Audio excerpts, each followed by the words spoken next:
Oke.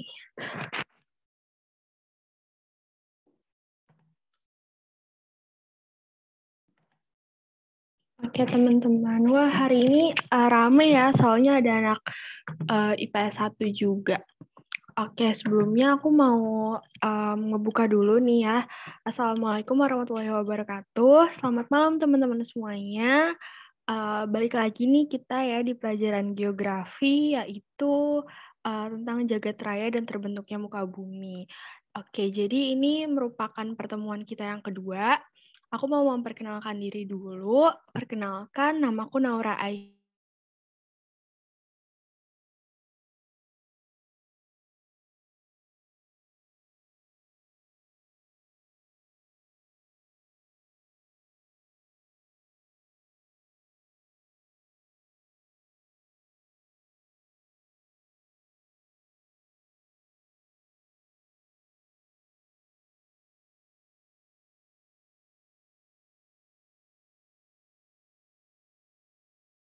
Sana kayak gitu teman-teman.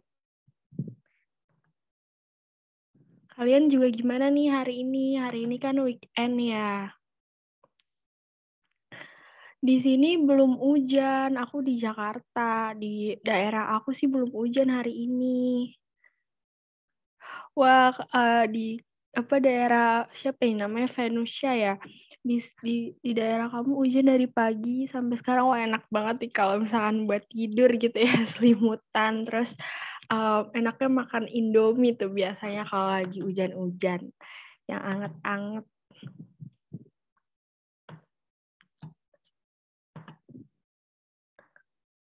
Wah, lagi pada hujan ya. Kayaknya aku baru mendung-mendung deh kalau nggak salah tadi. Belum hujan. Kalian lagi sibuk apa nih di sekolah? Lagi mau PTS atau udah ada yang PTS? Oh, baru selesai TO. Oke. Iya ya, tugasnya lagi numpuk. Oh, udah yang selesai. Wah, Senin baru mau PTS akhir bulan. Oke, semangat ya teman-teman semuanya. Jangan lupa belajar, jaga kesehatannya. Terus apa ya, tugas-tugasnya juga jangan lupa dikerjain. Oke, kita mulai aja ya teman-teman.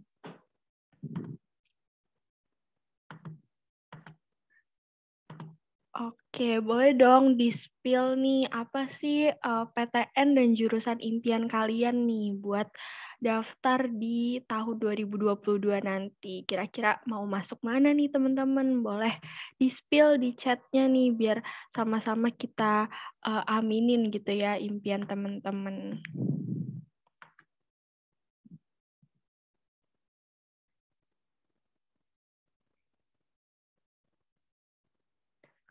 Wih, manajemen UI, UGM. Amin. Wih, ada musikologi juga nih. Apalagi nih, manajemen hukum Unpad. Tuh, ada tuh temen aku di hukum Unpad. Hukum UGM, psikologi, amin. Wih, UNY, ilmu komunikasi. Ada lagi, psikologi Unair. Wah, mantep-mantep nih semuanya. Keren-keren. UNS, wah di Solo ya UNS. Manajemen UNAR atau UNESA. Wih, keren-keren. UM tuh Malang ya. Wih, menjadi akuntansi nih, jago ekonomi ya.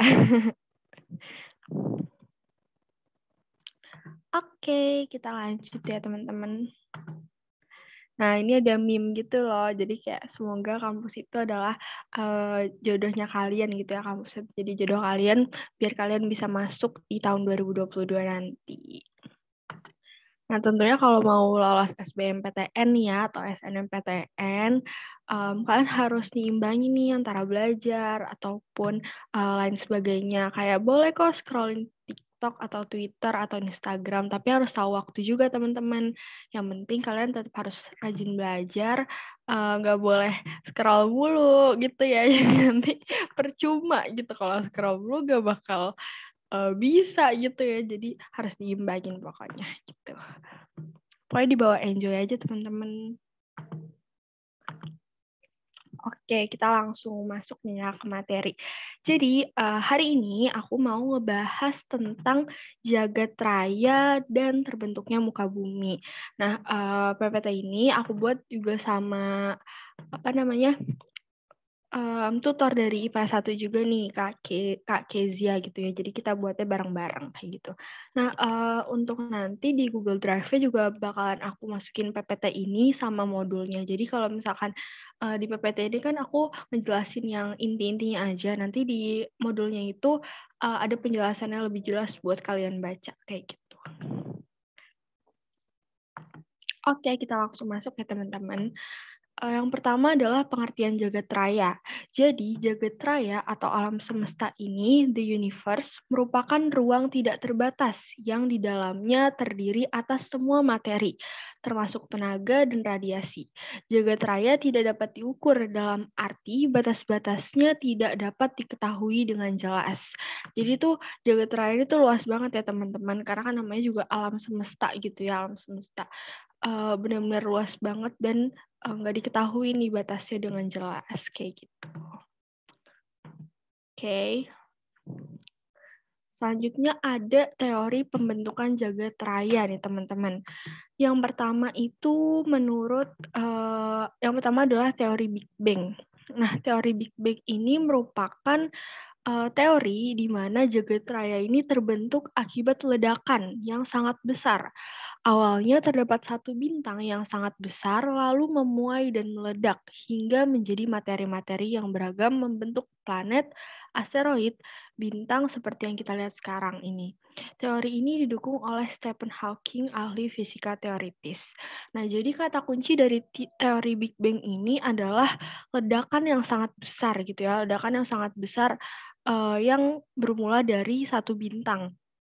Nah, biasanya tuh kalau di soal mereka nyebutin gitu, kayak deskripsiin si teori ini. Nah, nanti biasanya ada pilihan gitu, ini termasuknya ke teori apa, kayak gitu. Jadi, di sini aku nyebutin lagi kata kuncinya ya teman-teman, biar kalian bisa lebih gampang nih nangkepnya, biar bisa lebih cepat bedainnya dari beberapa teori, kayak gitu.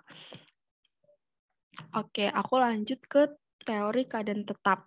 Nah, ini itu bermula dari astronom asal Inggris, Frans Hoyle, yang menyebutkan bahwa dari dahulu jagat raya terbentuknya selalu tetap hingga sekarang. Adanya perbedaan letak dan bentuk galaksi diakibatkan oleh galaksi baru yang muncul akibat adanya gas-gas atau penambahan jumlah zat yang memerlukan waktu sangat lama. Oke, jadi kalau teori keadaan tetap ini sesuai namanya gitu ya, berarti kata kuncinya dia tuh emang nggak berubah. Dia dari dulu sampai sekarang itu emang bentuknya kayak gitu, tetap gitu. Perbedaannya itu karena galaksi baru yang muncul kayak gitu teman-teman, atau penambahan jumlah zat. Jadi kata kunci dari keadaan tetap ini, dia itu intinya dari dulu sampai sekarang itu tetap sama. Kalau misalkan ada perubahan itu diakibatkan oleh kalau misalkan ada perbedaan gitu ya, itu berasal dari galaksi baru atau jumlah zat yang menambah gitu. Oke, kira-kira dari pengertian sama teori pembentukan jagat raya yang pertama sama kedua ini udah jelas belum nih teman-teman? Dari kata kuncinya atau kalian ada yang mau ditanyain, boleh langsung ditanyain aja ke aku. Kalau misalkan aku kecepatan juga atau ada yang mau ditanyain langsung bilang aja. Boleh di chat, boleh open mic gitu. Gimana teman-teman? Oke, jelas ya. Ini ada yang chatnya tapi ke DM aku nih, Hendrik. Oke, gimana teman-teman yang lain? Udah jelas juga? Kalau misalkan mager juga nih ngetiknya, boleh reaction aja, reaction jempol. Oke, Fadilah. Jadi diingat baik-baik lagi ya teman-teman, kalau misalkan pengertian jagat raya itu berarti alam semesta yang sangat luas dan dia tidak diketahui batasnya gitu ya. Nah, kalau dari teori Big Bang ini kata kuncinya merupakan ledakan yang berasal dari satu bintang gitu. Ledakan ini tuh sangat besar, teman-teman.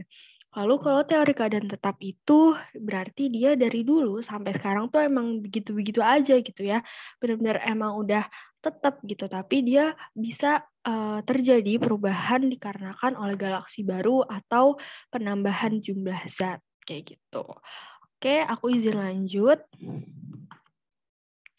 Nah, lalu yang ketiga ada teori mengembang dan memampat. Nah, menurut teori ini, jagat raya pada awalnya terbentuk karena adanya siklus materi yang diawali dengan massa yang mengembang, yang disebabkan reaksi inti hidrogen. Akibatnya terbentuklah galaksi-galaksi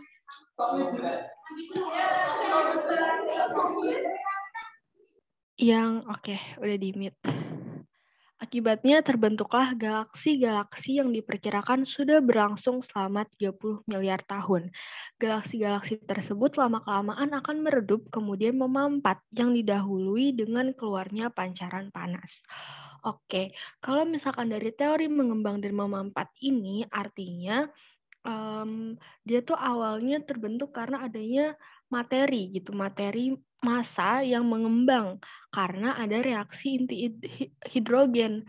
Nah, setelah dia mengembang, lama-kelamaan dia akan memampat, didahului dengan keluarnya pancaran panas. Oke, jadi kesimpulannya atau kata kuncinya itu dia bermula dari massa yang mengembang karena reaksi inti hidrogen. Setelah dia mengembang, dia akan memampat, didahului dengan keluarnya pancaran panas. Itu ya teman-teman kata kunci dari si teori mengembang dan memampat. Jadi dia pertama mengembang dulu nih karena adanya massa yang disebabkan reaksi inti hidrogen. Setelah dia mengembang, dia akan memampat lagi. Memampatnya itu didahului keluarnya cahaya panas. Kayak gitu ya, teman-teman. Oke. Nah, ini ada foto-fotonya gitu ya. Ada teori Big Bang, terus ada teori memampat, sama yang kedua tadi teori keadaan tetap. Nah, ini teori keadaan tetap, terus ini Big Bang sama memampat, kayak gitu. Memampat dan mengembang. Oke. Dari tiga teori ini kira-kira udah bisa dipahamin belum nih, teman-teman?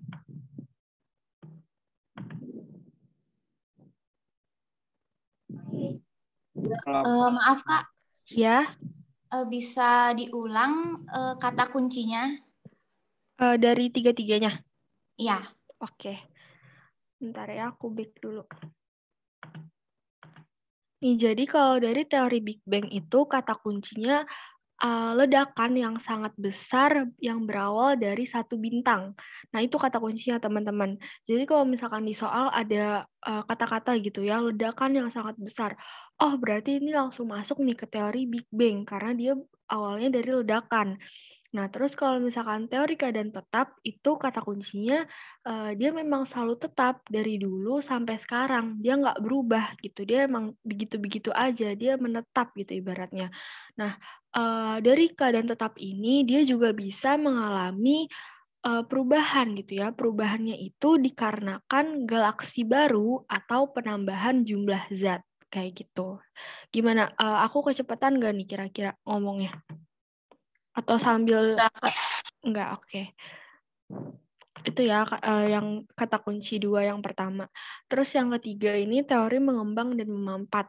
Nah, dia ini kata kuncinya itu bermula dari suatu massa yang mengembang. Nah, massa ini mengembang karena reaksi inti hidrogen.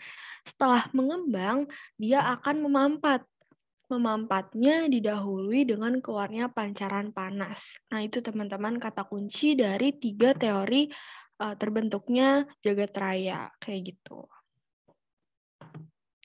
Gimana teman-teman, bisa aku lanjut lagi? Bisa, Kak. Oke. Aku izin lanjut lagi ya.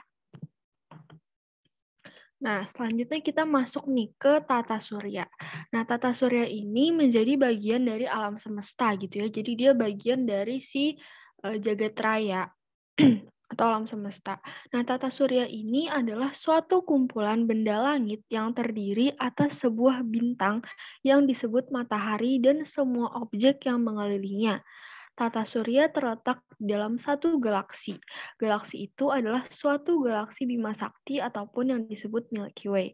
Sebenarnya galaksi itu banyak teman-teman, bukan cuma Bima Sakti aja, cuman yang terkenal gitu ya namanya galaksi Bima Sakti. Nah, urutannya kayak gini nih teman-teman. Jadi alam semesta itu kan paling gede ya ibaratnya. Nah, yang kedua itu tata surya. Ibaratnya si tata surya ini ada di dalam alam semesta. Nah, terus si galaksi itu bagian dari tata surya. Kayak gitu. Jadi yang paling kecil tuh ibaratnya galaksi, yang paling besar itu alam semesta. Kayak gitu. Oke, aku lanjut dulu. Nah, lalu kita ngebahas tentang teori pembentukan tata surya nih, teman-teman. Ini maaf ya, typo gitu aku nulisnya. Nah, jadi yang pertama itu ada yang namanya hipotesis nebula. Hipotesis ini lebih dikenal dengan Kent-Laplace nebula hypothesis yang menyatakan bahwa pada tahap awal tata surya masih kabut raksasa.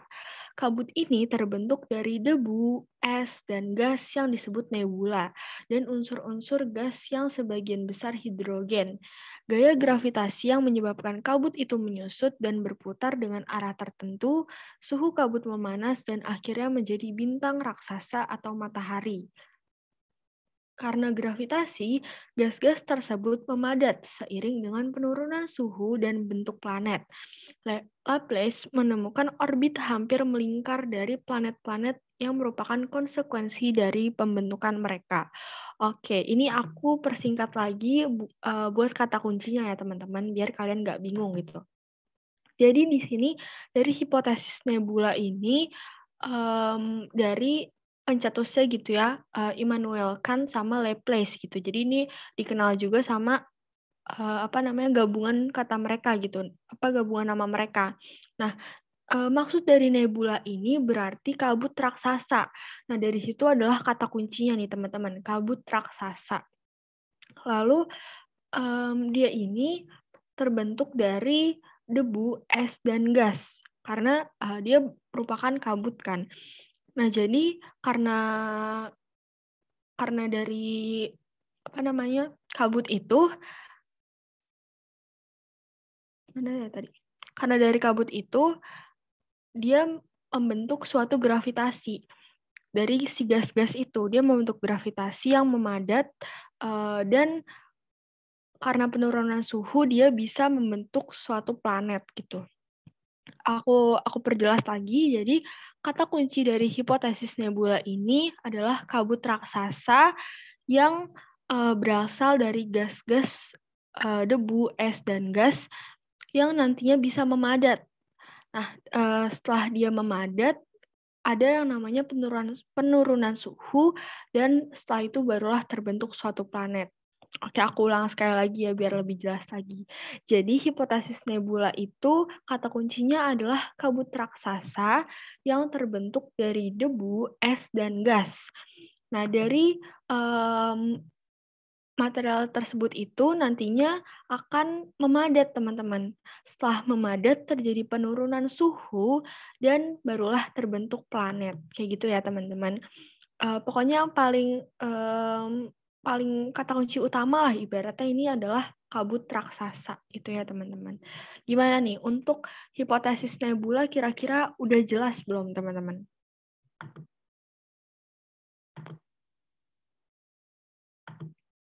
Gimana? Kak, maaf Ya. aku mau tanya. Memadat itu kayak gimana sih, Kak? Memadat kayak ibaratkan tuh kayak kan es tadinya cair tuh, dia lama-lama kalau misalnya dimasukin kulkas memadat kan, kayak gitu. Memadat. Iya. Iya, Kak, oke.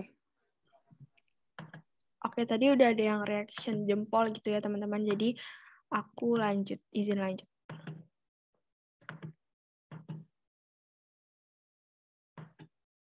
Nah, lalu dari hipotesis berikutnya itu ada yang namanya hipotesis pasang surut bintang.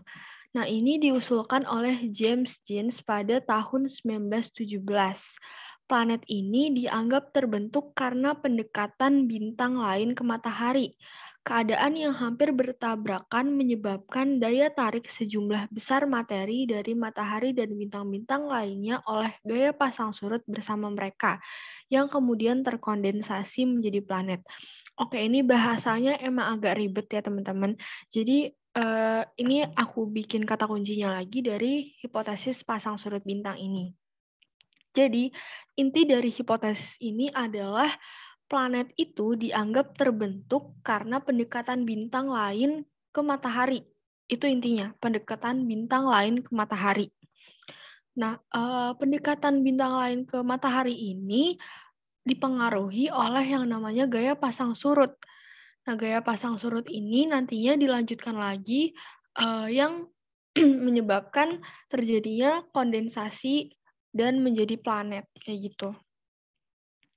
Jadi kalau misalkan biasanya sih kalau di soal gitu ya, dia sama sih kayak teori-teori pada umumnya gitu ya. Dia bisa sebab akibat juga ataupun dia berupa pilihan gitu. Kayak ini termasuknya ke dalam hipotesis atau teori apa gitu.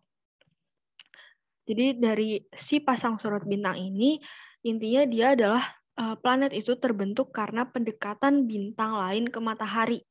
Itu sih yang paling penting, pendekatan bintang lain ke matahari. Kayak gitu ya teman-teman. Lalu yang ketiga itu ada hipotesis bintang kembar. Nah, hipotesis bintang kembar atau kembar bintang ini awalnya diusulkan oleh Fred Hoyle tahun 1915 sampai 2001. Ini maksudnya usianya ya 1915 sampai 2001 pada tahun 1956. Jadi dia mengemukakan hipotesis ini pada tahun 1956. Nah, hipotesis ini menunjukkan bahwa tata surya kita dulunya berupa dua bintang dari ukuran yang sama dan berdekatan dengan salah satu dari mereka meledak, meninggalkan potongan-potongan kecil. Serpihan terjebak oleh gravitasi bintang yang tidak meledak dan mulai mengelilinginya. Dari namanya aja kita udah bisa tahu gitu ya teman-teman. Berarti ini itu bermula dari dua bintang yang kembar gitu ya. Dia kembar karena memiliki ukuran yang sama dan berdekatan gitu. Kata kuncinya di situ. Berarti dia berupa dua bintang dan ukuran yang sama dan mereka berdekatan. Setelah berdekatan mereka kemudian meledak gitu ya. Salah satunya aja tapi meledak. Nah, ketika mereka sudah meledak, nantinya serpihan-serpihan itu terjebak nih dalam gravitasi. Lalu setelah mereka terjebak di gravitasi, mereka nantinya bakal mengelilingi gravitasi itu, kayak gitu. Jadi aku ulangin lagi ya dari hipotesis pasang surut, kata kuncinya gitu. Hipotesis pasang surut bintang ini kata kuncinya adalah terbentuk karena pendekatan bintang lain ke matahari yang dipengaruhi gaya pasang surut. Itu ya teman-teman intinya. Lalu kalau misalkan hipotesis bintang kembar, mereka itu bermula dari dua bintang berarti kan kembar gitu ya, dua bintang yang ukurannya sama dan berdekatan. Setelah itu salah satu dari mereka meledak, itu intinya. Dari dua hipotesis yang sudah aku jabarkan tadi. Oke, gimana teman-teman? Ada yang mau ditanyain atau ada yang kurang jelas gitu dari kata kunci yang udah aku berikan?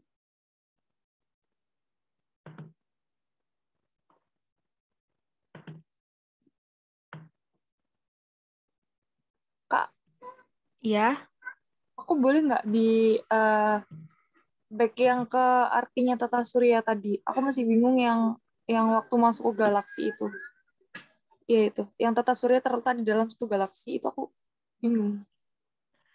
Jadi tuh di dalam gimana aku jelasinnya? Jadi kan ada alam semesta. Nah, otomatis di alam semesta itu ada tata surya sama galaksi kan. Nah, si galaksi ini itu tempat tata surya berkumpul kayak gitu. Kira-kira paham nggak maksud aku sampai sini? Paham, Kak, paham. Oke, jadi intinya kayak gitu ya. Karena kan awalnya ada alam semesta nih. Di alam semesta itu pasti ada galaksi sama tata surya. Nah, letak tata surya itu ada di dalam si galaksi itu. Jadi buat dia, ibaratnya kayak buat dia muter lah, itu tuh ada di galaksi kayak gitu. Paham nggak Paham, Kak. maksud Berarti aku? galaksi itu yang muterin si tata surya itu kan, Kak? Iya. Paham, Kak. Terima kasih, Kak. Oke. Oke, ini aku ada yang minta hipotesis pasang surut dan bintang kembar. Oke, ini aku ulang kata kuncinya lagi ya di bagian itu. Nih, jadi inti dari hipotesis pasang surut bintang itu adalah planet ini dianggap terbentuk karena pendekatan bintang lain ke matahari yang dipengaruhi gaya pasang surut.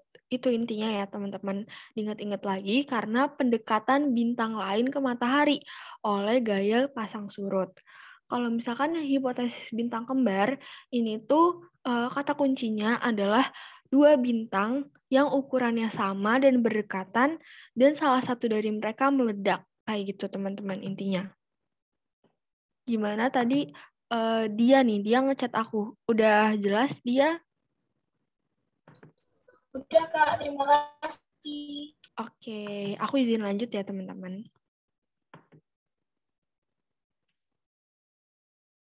Nah, ini ada anggota dari tata surya. Nah, yang pertama itu ada namanya asteroid. Nah, asteroid ini beda nih sama komet, teman-teman. Kalau asteroid ini berbeda dengan komet dari penampakan visualnya. Komet menampakkan ekor, sementara asteroid tidak. Jadi kalau kalian suka lihat gitu ya kan ada ekor. Nah, itu tuh komet bukan asteroid. Jadi asteroid itu cuma batunya aja lah ibaratnya kayak gitu. Lalu yang kedua ada yang namanya komet. Komet adalah benda langit yang mengelilingi matahari dengan garis edar berbentuk lonjong atau parabolis atau hiperbolis. Kata komet berasal dari bahasa Yunani yang berarti rambut panjang. Istilah lainnya adalah bintang berekor yang tidak tepat karena komet sama sekali bukan bintang. Komet terbentuk dari es dan debu. Mungkin ada yang sering dengar gitu ya, kayak bintang berekor. Nah, sebenarnya itu bukan gitu ya, teman-teman. Itu tuh salah gitu.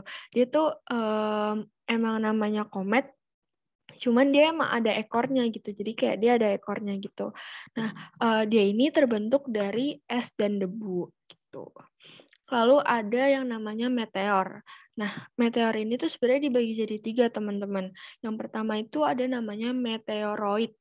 Meteoroid ini merupakan benda-benda kecil di tata surya yang ukurannya lebih kecil daripada asteroid, tetapi lebih besar daripada sebuah molekul. Lalu ada meteoroid yang akan jatuh ke bumi. Jadi kalau misalkan mau jatuh ke bumi nih, itu tuh namanya bukan meteoroid lagi, tapi namanya meteor. Nah, sedangkan meteorit adalah batu meteor yang berhasil mencapai ke permukaan bumi. Jadi kalau misalkan si ibaratnya meteor tuh masih OTW gitu, OTW ke bumi. Tapi kalau si meteorit itu udah berhasil mencapai permukaan bumi. Kayak gitu, teman-teman. Dari 3 anggota tata surya ini kira-kira udah jelas belum? Aku kurang jelas yang asteroid sih, Kak. Sempat ke-skip. Oke, bentar.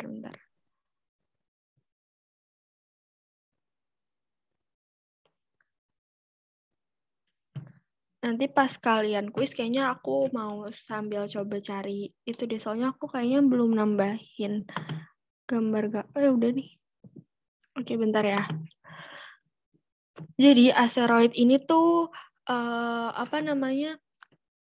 kayak komet sebenarnya, tapi dia itu nggak ada ekornya. Itu sih bedanya itu doang. Dia sama-sama terbentuk dari es dan debu juga, cuman bedanya kalau komet itu dia punya ekor gitu. Tapi kalau misalkan si asteroid itu nggak punya. Jadi kayak kan kalau komet itu lonjong.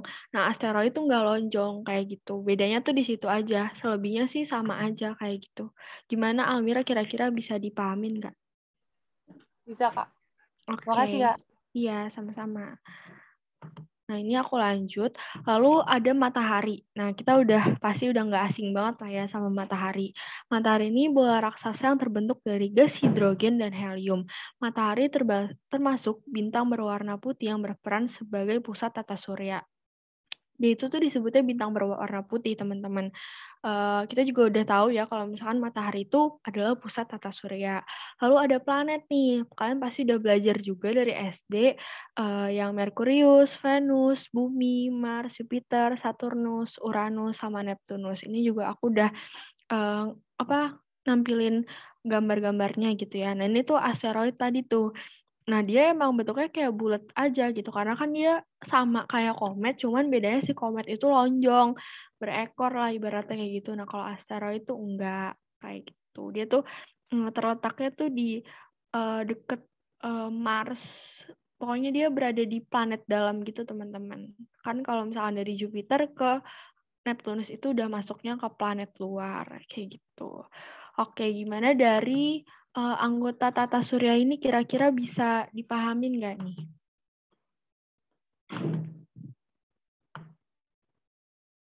Oke, udah ada yang reaction. Oke.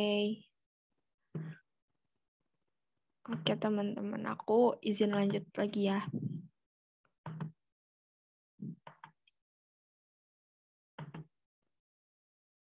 Nah, selanjutnya kita masuk ke teori perkembangan bentuk muka bumi. Jadi, di teori perkembangan bentuk muka bumi ini itu berawal dari teori yang namanya continental drift gitu ya. Jadi kalau misalnya ini kan teori lempeng tektonik, itu tuh kayak urutannya gitu. Jadi urutannya itu yang pertama itu continental drift atau pergeseran benua, habis itu sea floor spreading, baru teori lempeng tektonik. Nah, jadi yang pertama itu teori perkembangan bentuk muka bumi itu diawali dengan pergeseran benua atau yang namanya continental drift. Nah, ini dikembangkan dalam buku Alfred Wegener dalam bukunya yang berjudul The Origin of Continents and Oceans yang diterbitkan pada tahun 1915. Jadi gini teman-teman, pada mulanya si Alfred Wegener ini mengira kalau misalkan benua itu tadinya tuh satu kesatuan. Jadi tuh benua itu tadinya tuh cuma satu gitu dari semuanya gitu ya, dari semua yang ada di muka bumi ini tadinya tuh cuma satu yang disebut namanya Pangea gitu. Awalnya kayak gitu. Nah, kenapa sih Alfred Wegener ini berpendapat seperti itu? Karena dia mempunyai bukti yang pertama itu adanya kecocokan garis pantai di Afrika sama Amerika Selatan. Nah, ini kan kalau digabungin ibaratnya kayak puzzle gitu ya. Nah, dia tuh kayak pernah menyatu. Tapi ini masih ada kelemahannya juga, ibaratnya teori ini belum bisa memastikan benar atau enggaknya. Cuman ini bisa dilihat dari pendukungnya, bukti pendukung dari continental drift ini, yang pertama karena kecocokan garis pantai. Jadi pas disatuin gitu, kayak dilihat dari garis pantainya ini, kok nyatu ya? Itu tuh salah satu bukti yang mendukung dari teori pergeseran benua itu. Lalu ada kesamaan fosil makhluk hidup purba. Kalau kalian sering dengar gitu ya di misalkan di wilayah Indonesia bagian timur, itu kan mirip-mirip sama yang di Australia gitu. Makanya ada namanya sebutan tipe Australis. Nah, itu bisa juga nih mendukung teori si pergeseran benua atau continental drift ini. Jadi kayak ibaratnya sebenarnya tuh pernah nyatu, tapi lama-kelamaan mereka semua memisahkan. Tapi itu menjadi salah satu bukti pendukung kalau misalkan si makhluk hidup ini tadinya bisa berpindah-pindah gitu, teman-teman. Makanya ada kesamaan di beberapa tempat atau beberapa benua kayak gitu. Lalu ada yang namanya kecocokan morfologi. Jadi kenampakan wilayahnya, kenampakan alamnya itu tuh bisa sama kayak gitu, teman-teman. Lalu ada kecocokan iklim purba. Jadi itu kayak iklim di suatu tempat, suatu benua itu tuh dicocokin gitu. Kayak misalkan di bagian Asia gitu ya, terus di bagian benua Eropa dan lain sebagainya itu mereka mempunyai kecocokan iklim yang mendukung dari teori pergeseran benua atau continental drift ini. Aku lanjut dulu. Nah, karena si teori continental drift ini belum bisa menyimpulkan gitu ya, maka dari itu terbentuklah lagi yang namanya teori seafloor spreading. Nah, teori seafloor spreading ini disebut juga teori pergerakan dasar laut yang digagas Harold Hammond Hess. Nah, berdasarkan teori ini, lapisan dalam bumi terdiri dari material cair yang panas sehingga terjadi arus konveksi di dalam perut bumi. Bukti dari teori ini adalah ditemukannya rekahan yang memanjang di Samudra Atlantik antara benua Amerika Utara dan benua Afrika. Oke, jadi aku bakal kasih gambaran nih teman-teman dari teori seafloor spreading ini. Kalau kalian lihat di gambarnya ini kan ada kayak gambar panci ya teman-teman. Nah itu tuh permisalan gitu, terjadi arus konveksi. Jadi di dalam perut bumi itu kan panas teman-teman. Nah yang tadinya atasnya panas itu lama-lama dia menyebar ke bawah. Kayak kita masak air, lama-lama semuanya mendidih kan. Nah, karena semuanya lama-lama mendidih itu, makanya si lapisan bumi itu bisa bergerak. Nah, bergeraknya itu nanti bisa menimbulkan kayak kalian kalau tahu divergen, konvergen, dan transform gitu ya, itu nanti bakal dipelajari di pelajaran litosfer gitu ya. Nah, ini juga mendukung bukti yang mendukung kalau misalkan adanya pergerakan dasar laut. Jadi setelah si benua itu tadinya nyatu, yang teori continental drift ini ada lagi nih yang mendukung kalau misalkan benua-benua ini semua tuh terpencar karena si seafloor spreading ini, karena terjadinya pergerakan di dasar laut yang menyebabkan lempeng-lempeng bumi ini bergerak dan jadinya menjauh gitu ya. Oke, aku izin lanjut dulu buat biar nyambung gitu yang jelasinnya. Nah, dari dua teori tadi, yang continental drift sama seafloor spreading itu, disimpulinlah yang namanya teori tektonik lempeng atau plate tectonics. Nah, ini merupakan teori dalam bidang geologi yang dikembangkan untuk memberi penjelasan terhadap adanya bukti-bukti pergerakan skala besar yang dilakukan oleh litosfer bumi. Teori ini telah mencakup dan juga menggantikan teori pergeseran benua yang lebih dahulu dikemukakan pada paruh pertama abad ke-20 dan konsep seafloor spreading yang dikembangkan pada tahun 1960-an.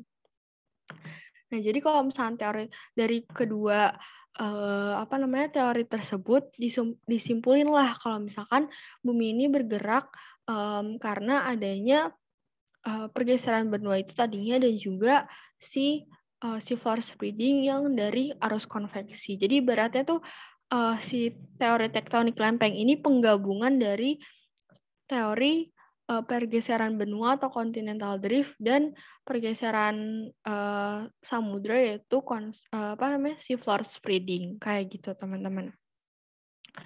Gimana nih kira-kira ada yang mau ditanyain dulu nggak dari teori perkembangan bentuk muka bumi ini? Ada yang masih kurang dimengerti nggak? Gak apa-apa, tanyain aja. Oke, Niki nanti itu udah. Kayak,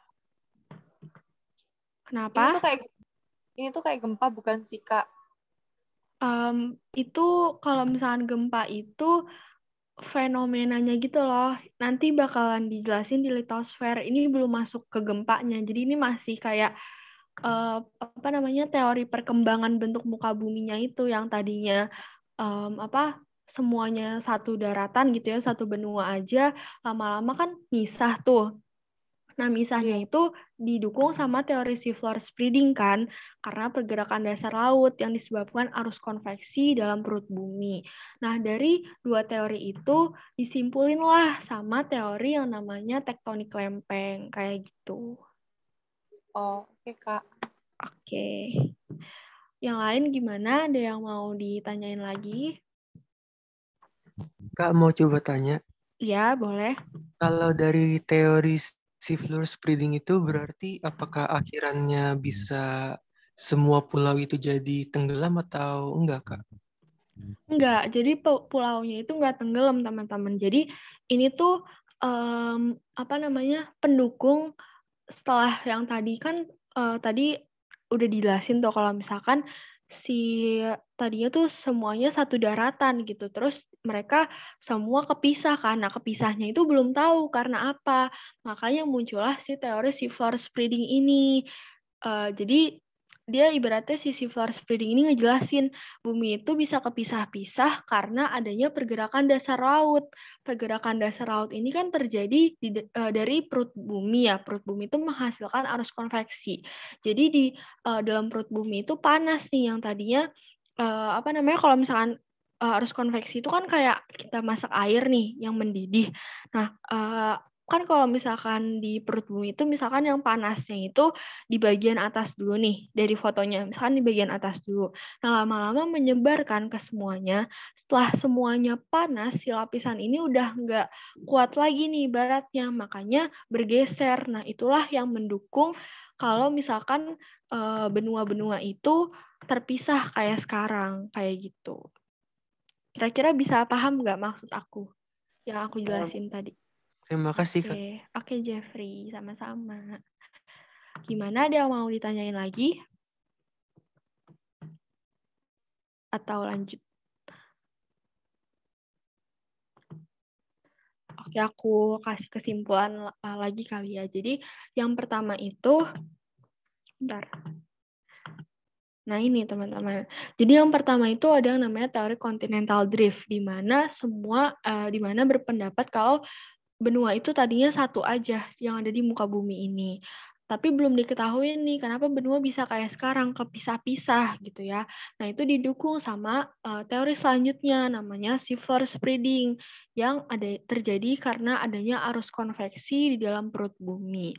Nah, setelah dari dua teori ini disimpulin lagi nih teman-teman sama yang namanya teori tektonik lempeng. Jadi teori tektonik lempeng ini pengertiannya itu sebenarnya gabungan dari continental drift itu sendiri sama teori seafloor spreading kayak gitu teman-teman. Oke, gimana kira-kira aku bisa lanjut gak nih?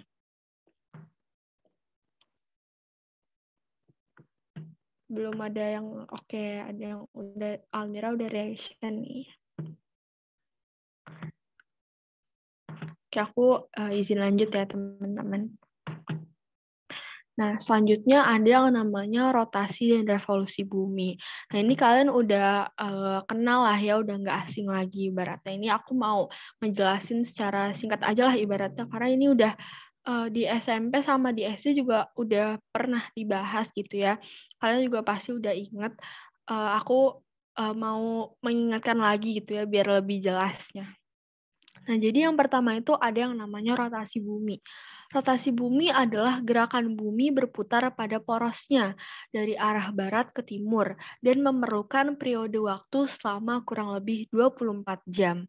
Nah, akibat dari rotasi bumi ini adalah terjadinya siang dan malam di area berbeda di permukaan bumi, terjadinya peredaran semu harian benda-benda langit, terjadinya pembelokan arus laut dan arah angin, adanya pembagian zona waktu di dunia, dan adanya perbedaan percepatan gravitasi bumi. Ini kalau misalnya dari kehidupan sehari-hari gitu ya, contohnya kayak misalkan di Indonesia.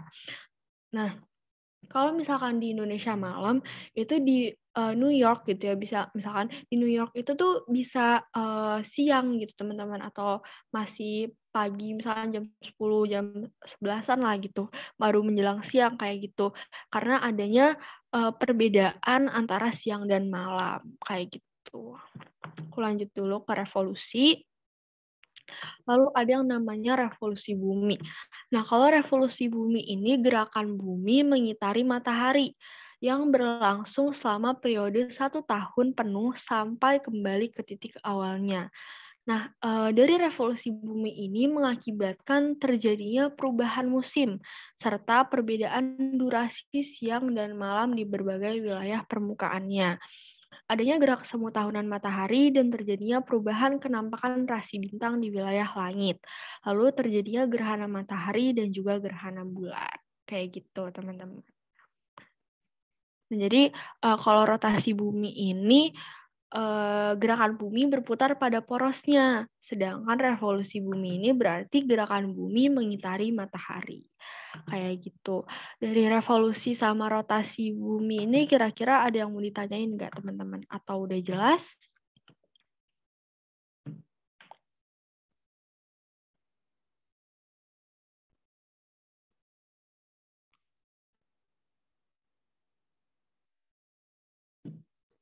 Kak, Ya. aku sebenarnya ini di luar ini sih, Kak. Aku mau tanya boleh? Kalau aku bisa bantu, aku jawab kok. Aku Kenapa? masih bingung kenapa beberapa negara tuh beda musim. Kayak misalkan di Indonesia, dia pakai iklim tropis kan, Kak. Tapi kalau di uh, Korea atau di Amerika kan beda musim lagi kan. Itu kenapa? Apa karena Indonesia kan emang dilewati garis khatulistiwa kan. Nah, itu tuh kenapa? Maksudnya kenapa kok bisa kayak gitu? Oke, jadi kayak penyebab terjadinya musim-musim di dunia gitu ya. Nah, jadi tuh kalau dari yang aku tahu gitu ya, yang pertama tadi itu karena Indonesia terletak di garis ekuator gitu kan, makanya Indonesia masuknya ke dalam iklim tropis. Nah, kalau misalkan ini kan berhubungan juga sama revolusi bumi ya, jadi kayak ada yang namanya siklusnya gitu loh teman-teman. Jadi kayak misalkan si bumi itu misalkan gini, misalkan ya kalau di Indonesia kan si revolusi ini berarti gerakan bumi mengitari matahari. Jadi kalau misalkan di bagian Indonesia lagi kena panasnya matahari, berarti itu lagi musim panas teman-teman. Nah, kalau misalkan Indonesia lagi nggak kena panasnya matahari gitu ibaratnya, itu berarti Indonesia lagi berada di musim penghujan gitu ya. Nah, itu tuh ada kayak rentang waktunya kan, kayak misalkan dari April ke Oktober, Oktober ke April, itu tuh ada rentang waktunya. Begitu juga di benua-benua lainnya, mereka tuh ada ada 4 musim gitu ya. Misalkan kalau misalkan lagi kena cahaya matahari gitu ibaratnya, berarti mereka lagi musim panas gitu atau summer gitu. Nah, nanti kalau misalkan mereka ada musim penghujan dan misalkan itu mereka dapatnya kayak karena mereka nggak berada di garis ekuator gitu ya, mereka misalkan dapetnya tuh yang dingin banget gitu. Nah, itu bisa menyebabkan musim salju gitu. Kayak gitu. Itu tuh berdasarkan si gerakan bumi mengitari mataharinya sih, intinya kayak gitu, Almira. Kira-kira bisa dipahamin nggak? Bisa, Kak. Terima kasih. Oke. Oke, yang lain ada yang mau ditanyain lagi atau sudah jelas?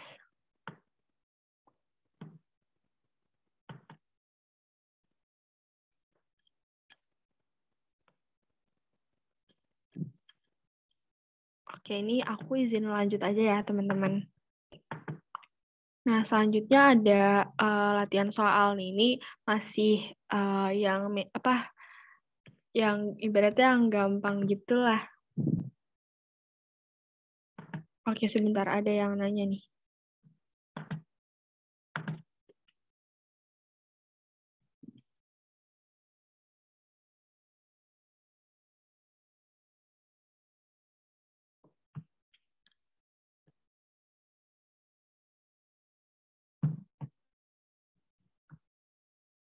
Kalau misalkan midnight sun itu sebenarnya kalau dari yang aku tahu ya, itu tuh kayak dia tuh berdekatan sama kutub selatan sama kutub utara gitu. Cuman aku masih belum paham juga sih. Tapi yang aku tahu tuh kayak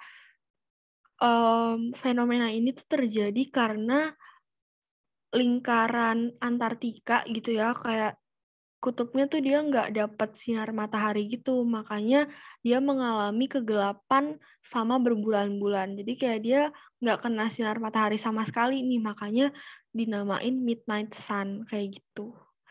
Divara kira-kira paham nggak? Soalnya yang aku tahu cuma segitu sih. Maaf ya kalau kurang puas sama jawaban aku. Gimana Divara? Nggak apa-apa, terima kasih Kak. Oke. Ini aku lanjut ke soal ya. Aku mau minta tolong siapa ya?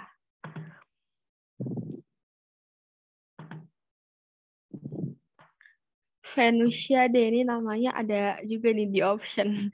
Halo Venusia. Halo Kak.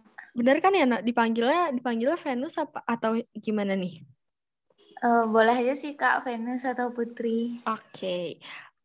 Aku boleh minta tolong bacain soalnya? Ya, nomor 1, nama planet yang paling dekat dengan matahari adalah... Oke, apa nih jawabannya teman-teman? Boleh di kolom chat juga, boleh open mic. Merkurius. Merkurius, Kak. Oke, udah pada hafal ya, berarti urutannya Merkurius, Venus, Bumi, Mars, Jupiter, Saturnus, Uranus, Neptunus yang terakhir. Oke, ini ya. Jadi jawabannya benar Merkurius karena Merkurius adalah planet yang paling dekat dengan misalnya maksudnya matahari gitu ya. Jarak antara Merkurius dan matahari adalah 57,9 juta kilometer. Nah, ini Merkurius itu memiliki suhu yang sangat panas sih teman-teman, sekitar 400 derajat Celcius. Nah, planet Merkurius ini juga merupakan planet yang terkecil karena diameternya hanya 4.850 kilometer saja. Gitu. Kita lanjut ke soal yang kedua. Nah, ini yang bukan termasuk ke dalam anggota di tata surya. Oke, kira-kira apa nih jawabannya teman-teman? Meteorit. Ya? Oke, ada yang jawab meteorit. Oke, aku simpan dulu nih jawabannya. Ada lagi yang mau berpendapat jawabannya apa? Oke, kita lihat ya. Ini kayaknya belum aku masukin ya. Oke, jadi jawabannya benar ya meteorit. Karena kan meteorit itu yang udah ada di permukaan bumi gitu ya. Ini yang soal terakhir, latihan soal terakhir. Habis itu kita ada kuis gitu teman-teman. Nah ini siapa ya? Aku minta tolong Fadilah coba. Halo Fadilah. Ada nggak nih Fadilah? Halo, Kak. Oke, aku boleh minta tolong bacain soalnya. Iya, boleh. Nomor 3, proses pembentukan tata surya menurut teori pasang surut adalah... Jadi, teman-teman.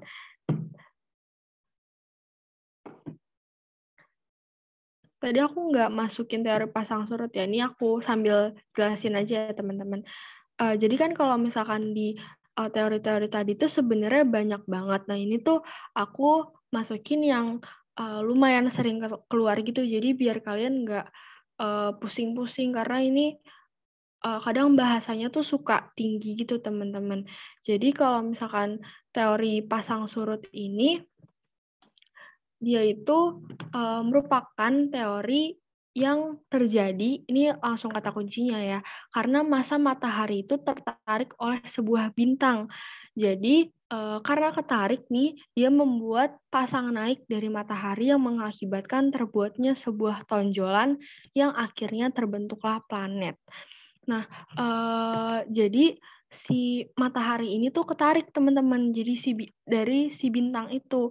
Nah, setelah ketarik itu terjadilah sebuah tonjolan. Nah, tonjolannya ini yang mengakibatkan terbentuknya sebuah planet. Nah, berarti ini masuknya ke dalam teori yang di bagian ini. Nebula dan kawan-kawannya itu loh. Nah, dia masuknya ke sini ya, teman-teman. Dia masuknya ke teori pembentuk tata surya. Kayak gitu. Kira-kira bisa dipahamin nggak?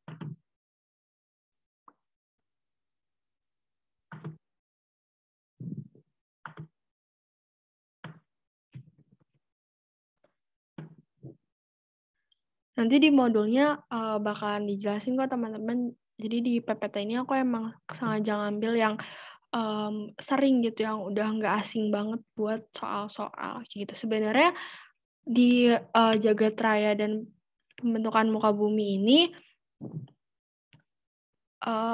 kalau dari teman-teman aku yang UTBK tahun ini, mereka nggak ngelihat adanya si teori materi ini gitu ya. Mereka tuh lebih sering ngelihat yang litosfer, biosfer, hidrosfer.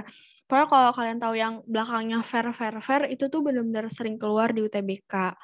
Terus antroposfer juga yang pola keruangan kota, pola keruangan desa. Nah, itu tuh sering keluar. Terus pengantar geografi juga ya, itu pasti keluar. Nah, kalau si teori jagat raya ini katanya sih udah jarang gitu. Cuman ini kan kalian tetap harus pelajari gitu ya, karena kan kita nggak ada yang tahu kalau di 2022 nanti tuh jenis soalnya kayak gimana dan bentuknya tuh bakalan kayak gimana gitu. Jadi kita mengantisipasi aja untuk tetap dipelajarin. Oke. Nah, sekarang aku mau ngasih quizzes gitu ya teman-teman. Jadi aku mau stop sharing di sini dulu. Aku mau kasih linknya sebentar.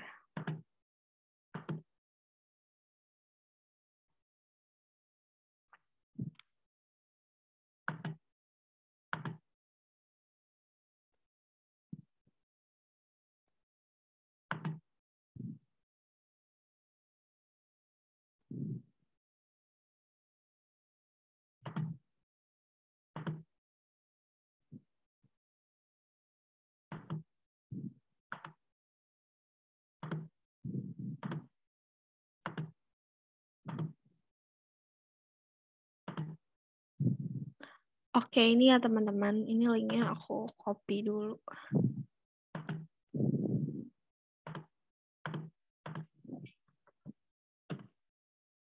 Oke, ditunggu ya. Ayo kita segera join nih. Quizzes.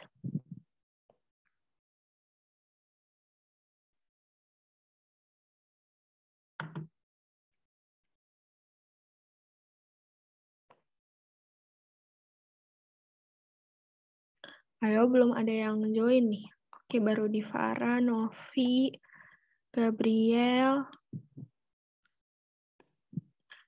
Yuk, yang lain ditunggu yuk.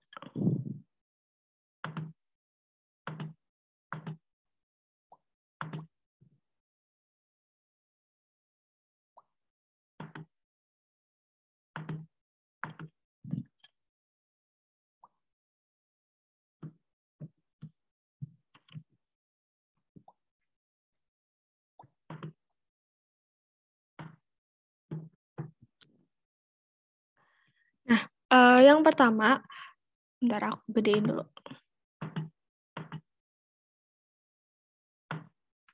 Pada teori pembentukan tata surya, hipotesis kabut dikemukakan oleh, ayo, siapa nih teman-teman yang benar tadi? D. Yang mana? Yang D. Benar gak? Oke, yang benar yang D ya teman-teman. Yang Immanuel Kant and Laplace tadi. Oke, selanjutnya daya tarik yang sangat besar dari matahari menyebabkan apa nih teman-teman jawabannya?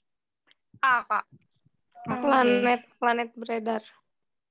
Oke, udah paham ya. Jadi daya tarik matahari ini yang membuat si planet-planet itu beredar mengelilingi matahari. Karena matahari kan sebagai pusat tata surya ya teman-teman.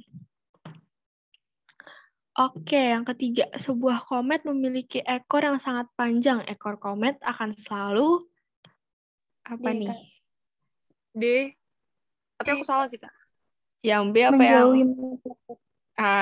Oke. Yang benar yang D ya teman-teman, menjauhi matahari karena didorong oleh energi matahari. Jadi karena saking si matahari ini energinya kuat banget gitu ya, karena kan dia juga bisa membuat planet mengelilingi matahari, dan dia juga bisa membuat si komet ini ekornya itu menjauhi matahari kayak gitu. Yang keempat, terjadinya pergantian siang dan malam, gerak semu matahari dan bintang, dan pepat bumi yang pada kedua kutubnya adalah akibat dari revolusi atau rotasi nih. Rotasi, Kak. Oke. Keren. Rotasi ya, teman-teman. Kita lanjut ke nomor 5. Susunan benda angkasa yang membentuk suatu sistem dengan matahari sebagai pusatnya dinamakan Tata surya. Oke, iya bener ya tata surya ya teman-teman. Lanjut, teori continental drift. Teori yaitu Satu mana benua dan samudera luas yang C. Oke, bener ya teman-teman. Dulu bumi hanya mempunyai satu benua dan samudera luas. Oke, tadi berarti pada nyimak nih, keren. Nah ini, mid-ocean ridge atau punggungan tengah samudera merupakan hasil dari teori Floor spreading. ya, bener ya. Jadi dari silver spreading ini nantinya bakalan terbentuk punggungan tengah samudra kayak gitu. Bumi dulu hanya ada satu benua raksasa yang dinamakan Pangea. Oke, sip. Keren banget nih semuanya. Urutan planet bumi jika dilihat dari matahari di tata surya yaitu pada urutan ke 3. Oke, udah pada hafal ya berarti. Yang terakhir, nebula, yaitu Gumpalan awan. Oke, karena dia kabut ya teman-teman, berarti dia merupakan suatu gumpalan awan. Oke, udah pada keren banget nih. Oke teman-teman, kira-kira masih ada yang mau ditanyain lagi? Atau udah jelas?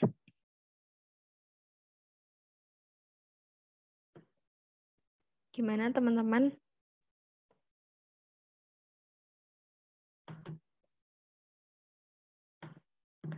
Oke, udah ya berarti. Oke, udah ada yang reaction nih. Oke, kalau misalkan ada yang kurang jelas, nanti atau ada yang mau ditanyain, boleh chat aku aja di WA gitu ya, atau di grup nanya juga boleh. Oke, teman-teman, hari ini buat pembelajaran geografi, kita cukupkan sampai di sini. Untuk PPT dan modulnya nanti akan aku upload di Google Drive. Makasih ya teman-teman udah nyempetin waktunya nih di malam minggu ini buat belajar geografi. Semoga apa yang udah aku jelasin ke kalian, apa yang udah kita pelajari bareng-bareng hari ini bisa bermanfaat dan bisa menjadi berkah bagi kita semua. Oke, terima kasih ya teman-teman. Aku tutup. Wassalamualaikum warahmatullahi wabarakatuh. Waalaikumsalam.